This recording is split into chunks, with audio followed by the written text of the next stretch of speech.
हाँ, नमस्कार। हिमालय की सबसे प्राचीन नगरियों में से एक शंकराचार्य जी की नगरी जोशीमठ दहशत में है, संकट में है और जोशीमठ धंस रहा है। इसके साथ साथ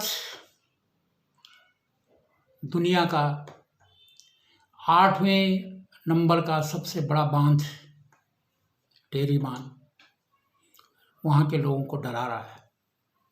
वहाँ के लोगों को ही नहीं, इससे देश के लोगों को डरना चाहिए, सरकार को डरना चाहिए। 260.5 मीटर ऊंचा बांध, जो करीब 42 किलोमीटर लंबी झील वाला बांध, आज लोगों में एक अजीब सी दहशत पैदा कर रहा है। खरबों टन पानी का प्रेशर, हिमालय के कच्चे पहाड़ और सरकारों की और हमारी लापरवाही इस संकट को और बढ़ा रही है।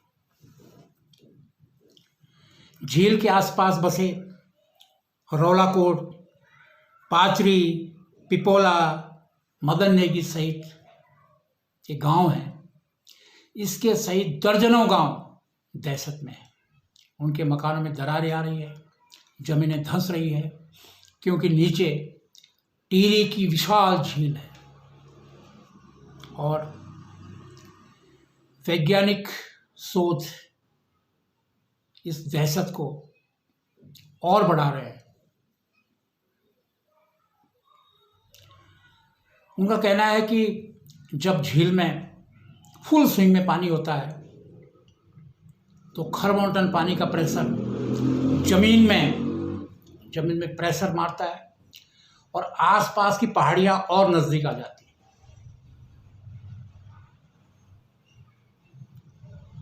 वैज्ञानिकों को कहना है, प्रसिद्ध भूवैज्ञानिक डॉक्टर एस.पी. सती, जो हिमालय के जाने माने वैज्ञानिक हैं, भूगर्भवेत्ता हैं, उनका कहना है, उनका शोध है कि ये झीलें, इतनी विशाल झील जब सांस लेती हैं तो जो पहाड़ों के अंदर प्लेटें हैं वो आपस में खिसकती हैं, पहाड़ों में खिंचाव आता है और उससे भूस्खलन होते हैं। और ये खतरा यहीं तक नहीं है, इस पे अगर हम नहीं चेते तो ये खतरा और आगे बढ़ सकता है। आपको बता दें कि टेहरी बांध दुनिया के सबसे फ्रजाइल जो नए पहाड़ हैं, जो भी बनने की प्रक्रिया में हैं, हिमालय, वहाँ स्थित है। और ये देश के लिए, प्रदेश और देश के लिए इस समय सोने का अंडा देने वाली मुर्गी बनी हुई है। इस समय ये करीब 1400 मेगावाट बिजली पैदा कर रहा है और 1000 मेगावाट का प्लांट अभी इंस्टॉल होना है और पंपिंग सिस्टम से है कि पानी पंप से झील में आएगा और फिर वापस होकर बिजली पैदा करेगा। इस प्रकार अभी इससे जो हमारी एवरेज आय है ये 10 करोड़ रुपए पर डे है।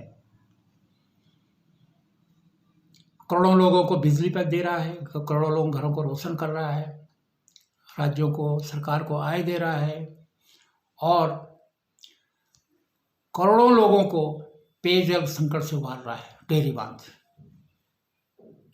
लेकिन हम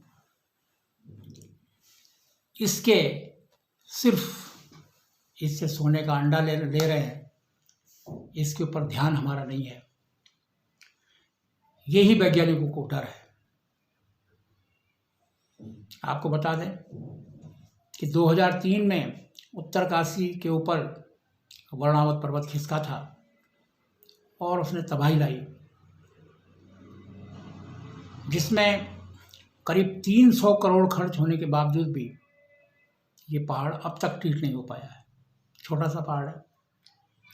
दूसरी आपदा उसके ठीक 10 साल बाद 1913 में केदारनाथ में आई, सबको मालूम है। हजारों लोग जमींदोज हो गए। हिमालय की ये त्रासदियाँ कुछ त्रासदियों में है। अब जोशीमठ जो कि ऐतिहासिक नगरी है वो खिसक रही है, और अब आगे खड़ा है टेरी बांध, जो संभवतः एक खतरे का अलार्म दे रहा है। लेकिन हमारे लोग, हमारे नीति निर्माता अपने सोए हुए हैं। वहाँ के आम लोग दहशत में हैं, क्योंकि उनके घर, उनके गांव खिसक रहे हैं।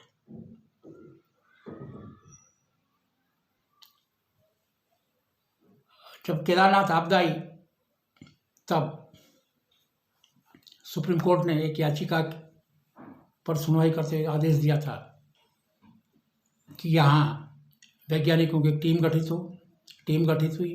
उन्होंने अपना सर्वेक्षण किया और गवर्नमेंट को रिपोर्ट दी कि जो यहाँ के गांव है, झील के आसपास गांव है, उनके लिए एक पुनर्वास नीति बनाई जाए, उनको यहाँ से शिफ्ट किया जाए। वो शिफ्ट भी हो जाएंगे। जैसे जैसे पहाड़ दरकेंगे, लोग खिसकेंगे, गवर्नमेंट को, सरकारों को मजबूर होकर उनको शिफ्ट करना पड़ेगा। लेकिन ये विकल्प नहीं है। क्या हम तब तैयार होंगे जब जोशीमठ की तरह खतरा हमारे सामने आ जाएगा? तब हम जनता की गाड़ी कमाई को उसमें झोंकेंगे? क्या इसके लिए पहले नीति नहीं बननी चाहिए? इसी तरह हमने 2017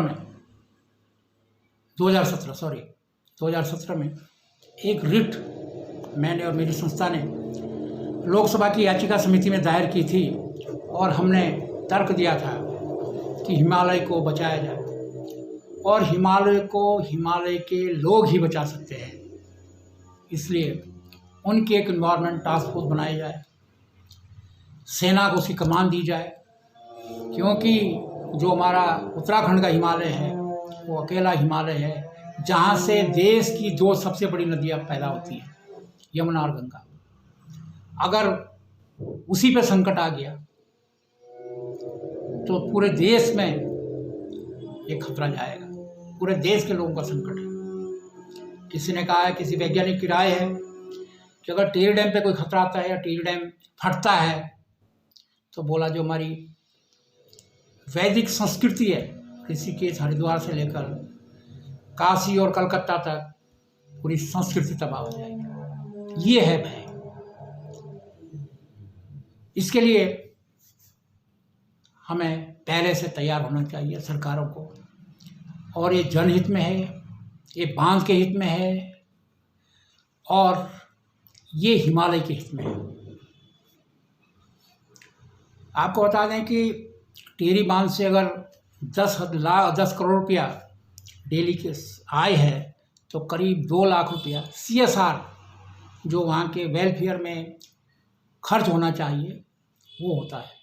मैंने कहा आज की डेट में मैंने कहा 60 लाख, और अब तक करोड़ों रुपये उस फंड में जमा है या जमा हो गया है या खर्च हो गया है, इसकी कोई सीमा नहीं है। लेकिन वो जो फंड है उसको डैम को बचाने के लिए, वहाँ के लोगों को बचाने के लिए और हिमालय को बचाने पर खर्च होना चाहिए, जो दुर्भाग्य से हो नहीं पा रहा है। हमने याचिका समिति के सर्वदलीय समिति के 11 सांसद देहरादून में आए थे, और मेरे रिट पे उन्होंने मुझसे वार्तालाप करनी चाहिए। हमने कहा साहब अभी सबसे बड़ा खतरा होने वाला है, कि 2018 की बात है, जो कमेटी आई थी। हमने कहा अभी तो हिमालय में जो बड़े बांध हैं इनको दरकने का खतरा है, और जो भीषण प्रलय लाएंगे, इसलिए हमको अभी से सचेत होना चाहिए। उन्होंने हमारी राय पूछी।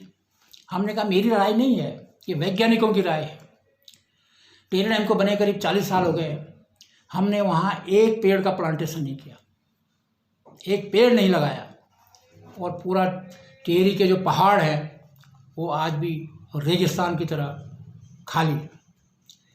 झीलों में भरे हुए पानी का प्रेशर जाएगा, ज़मीनों के अंदर जाएगा, पहाड़ ऊपर से दरकेंगे, खिसकेंगे, क्रैक्स आएंगे और वो खतरा बढ़ता ही रहेगा। हमने सुझाव दिया था कि आप कम से कम टिहरी बांध CSR का जो पैसा है उसको टिहरी डैम के संरक्षण में, संवर्धन में और हिमालय को बचाने में खर्च कीजिए। टिहरी बांध सुरक्षित रहेगा तो उससे आय भी होगी, हिमालय भी सुरक्षित रहेगा, वहाँ के लोग भी सुरक्षित रहेंगे और देश भी सुरक्षित रहेगा।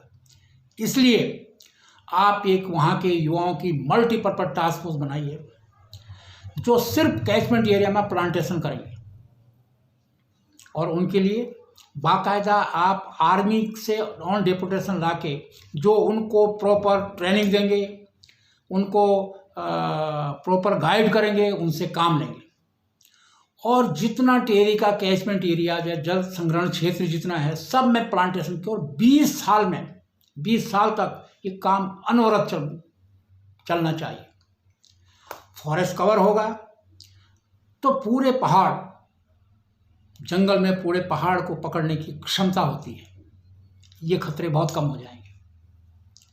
हिमालय का एनवायरनमेंट भी सुधरेगा और ये लोग जिनको आप हिमालयन टास्क फोर्स बनाएंगे, ये लोग न सिर्फ हिमालय के पर्यावरण को बचाएंगे, न सिर्फ टिहरी के पर्यावरण को बचाएंगे, बल्कि पूरे हिमालय के पर्यावरण पर इसका पॉजिटिव फर्क होगा। और वहाँ उस क्षेत्र में जहाँ भी कैचमेंट एरिया वहाँ प्लांटेशन होगा, ये लोग जंगलों को आग से बचाएंगे, उस क्षेत्र को आग से बचाएंगे, उससे कार्बन जो उत्सर्जन है वो कम होगा।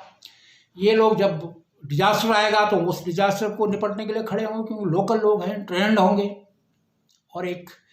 और जब 15-20 साल के पेड़ होंगे वो फलदार होंगे, वो चारेदार होंगे, एक नए प्रकार की आर्थिकी की वहाँ शुरू हो जाएगी। वो फलदार होंगे, फल देंगे, चारेदार होंगे, पशुपालन होगा, और चूंकि जंगल होंगे तो वहाँ एक नया इको टूरिज्म शुरू होगा। ये छोटी सी बात है और इसके लिए पैसा भी है, लेकिन पता चला है कि जो CSR का पैसा है वो नेताओं के इलाकों में खर्च हो रहा है। कहीं सुना कि झांसी में टिहरी के CSR का पैसा झांसी में प्लांटेशन करवाया गया, वो प्लांटेशन ज़मीन पे है भी कि नहीं है। इसके ऊपर सख्ती से काम होना चाहिए, नहीं तो ये वर्णावत आपका केदारनाथ ट्रेजरी या सामने जो उखीमठ की आपदा है, ये टिहरी बांध के सामने, टिहरी बांध की आपदा में जो हिस्से में खतरा दिख रहा है उसके सामने कुछ भी नहीं है। इसलिए पूरे देश का एक कर्तव्य है कि टिहरी बांध को संरक्षित किया जाए। इसी तरह श्रीनगर बांध है, उसके ऊपर टास्क फोर्स बनाइए, उसको फॉरेस्ट कवर दीजिए, उनको संरक्षित कीजिए, हिमालय को संरक्षित कीजिए,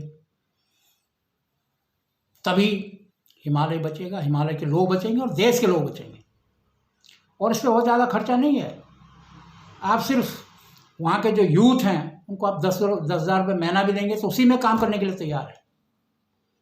लेकिन जब आपदा सामने आएगी तब आपकी आर्मी, आपकी SDRF, NDRF ये भी कुछ नहीं कर पाएंगे। जब आपदा आ जाएगी ये कुछ नहीं कर पाएंगे। इसलिए आपदा से पहले हमको सचेत होना चाहिए। और जो टिहरी बांध का CSR का पैसा है, कॉर्पोरेट रिस्पॉन्सिबिलिटी जो उनकी है, उसको आपकी कॉर्पोरेट रिस्पॉन्सिबिलिटी सबसे बड़ी ये है कि आप बांध को बचाओ, वहाँ के लोगों को बचाओ, वहाँ के गांव को बचाओ। और ये गांव के बचाने की बात, बांध को बचाने की बात सिर्फ लोकल युवाओं के सहयोग से ही बचाया जा सकता है। इसके लिए कोई बाहर का आदमी उसको बचा नहीं सकता, क्योंकि जो वहाँ का गांव का बाशिंदा है, जो गांव का युवक है, वही उसको बचाता। वो उसकी तासीर जानता है, तो हिमालय की तासीर जानता है, उस क्षेत्र की तासीर जानता है। और चूंकि आप उसको अगर 10-15 हज़ार पर उसको मंथली स्टाइफंड भी देंगे जो बहुत कम है, तो अपने घर में रहेगा, क्योंकि वो लोकल होगा तो अपने घर में और एग्रीकल्चर, हॉर्टिकल्चर ये काम भी करेगा। तो मेरा निवेदन है कि छोटी सी बात है जिससे हिमालय को रोक सकते हैं। और हमने तो कहा कि टास्क फोर्स बड़े लेवल होनी चाहिए, क्यों नहीं आप 1 लाख लड़कों की इसमें भर्ती कीजिए। और जो दोनों तरफ हमारे ऑल वेदर रोड जा रही है, अब आपके टनल जा रहे हैं, तो हिमालय आपसे डरेगा नहीं। जहाँ भी उसकी मर्जी होगी, जहाँ भी तुम उसको कमज़ोर करने, जहाँ उसको छेड़ोगे वो धंसेगा। और हम कहते हैं कि ऑल वेदर रोड के दोनों तरफ भी 100-100 मीटर पर प्लांटेशन होना चाहिए। जहाँ रेल जा रहे वहाँ भी प्लांटेशन होना चाहिए। और विकास और पर्यावरण और रोजगार का, स्वरोजगार का संतुलन हो, ताकि हिमालय बच सके। अभी होता यह है कि जैसे ही पर्यावरणविद की बात आती है तो युवाओं में एक दहशत हो जाती है कि हमारे काम को रोकने के लिए आगे, कि हमारे रोजगार को रोकने के लिए आगे। लेकिन जो मेरा सजेशन है, जो हमारी रीट को जो बाकायदा पार्लियामेंट में पेश हुई है, लोकसभा में, ये कहती है कि हिमालय के संरक्षण में रोजगार की अथाह संभावनाएं हैं। हम कहते हैं अगर 20,000 लड़कों की भर्ती आप टिहरी डैम में प्लांटेशन के लिए करते हो तो वो आपको रिटर्न में कई 100 करोड़ रुपया का काम करेगा। उनको अगर आप मुश्किल से 2-4 करोड़ रुपया साल का खर्चा भी आएगा, तो वो साल को जो इन्वायरमेंट को बचाएंगे, जो डैम को बचाएंगे, जो वहाँ के पर्यावरण को बचाएंगे, जो हिमालय को बचाएंगे, उसकी कीमत आंकी नहीं जा सकती। वो कई 100 करोड़ की कीमत का है। इसलिए यह अनुरोध है कि हमें जोशीमठ के लिए तो सचेत होना ही चाहिए, वो तो सामने आपदा है। लेकिन जो हमारे पूरे पहाड़ में टनल जा रही हैं, सुरंगें जा रही रेल की, जो ऑल वेदर रोड जा रहे हैं जिसमें पहाड़ों के बेस कट गए हैं, असली खतरा वो सामने है। और उस खतरे के लिए हमें अभी से एक प्लानिंग बनानी चाहिए। और वो प्लानिंग सिर्फ है कि हिमालय में प्लांटेशन और हिमालय के वृक्षों को बचाने की कोशिश, उसका एक रोड मैप। और रोड मैप ये है कि ये वहाँ के लोकल युवाओं का टास्क फोर्स बनाइए। गंगा और यमुना भी बचेगी, ऑल वेदर रोड भी बचेगा, और रेल भी ठीक चलेगी, टेरी जैसे बांध भी बचेंगे, और वहाँ के लोगों को रोजगार भी मिलेगा, और पलायन की समस्या भी दूर होगी। इन्हीं शब्दों के साथ ये आंदोलन आगे बढ़े, हमारे नीति निर्धारकों के समझ में बात आए, उनके दिमाग में बात घुसे, और टेरी बांध को सोने की ऐसी मुर्गी बनाया जाए जो आपको नियमित अंडा देते रहे। ऐसा नहीं कि उसको मार के उन्हें लगे, नीति निर्माताओं को लगे कि इसके अंदर के सारे अंडे एक ही बार निकाल दो।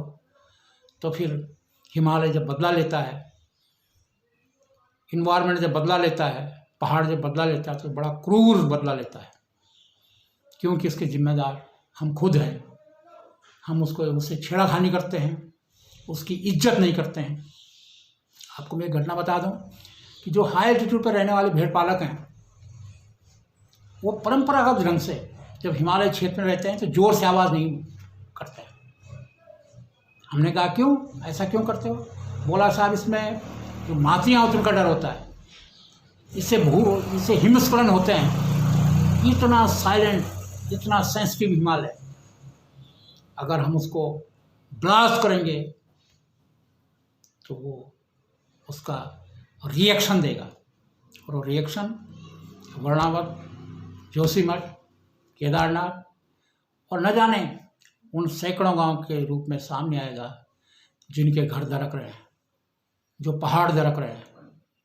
इसलिए टेरी बांध के लिए एक हमें रणनीति अभी से बनानी चाहिए, और उसके लिए काम शुरू कर देना चाहिए। जो CSR का फंड है उसको हिमालय को बचाने के लिए खर्च किया जाना चाहिए, न कि नेताओं के पॉलिटिकल अय्यासियों के लिए वो खर्च हो। इन्हीं शब्दों के साथ आज नहीं, फिर अगली बार किसी और टॉपिक के साथ। धन्यवाद।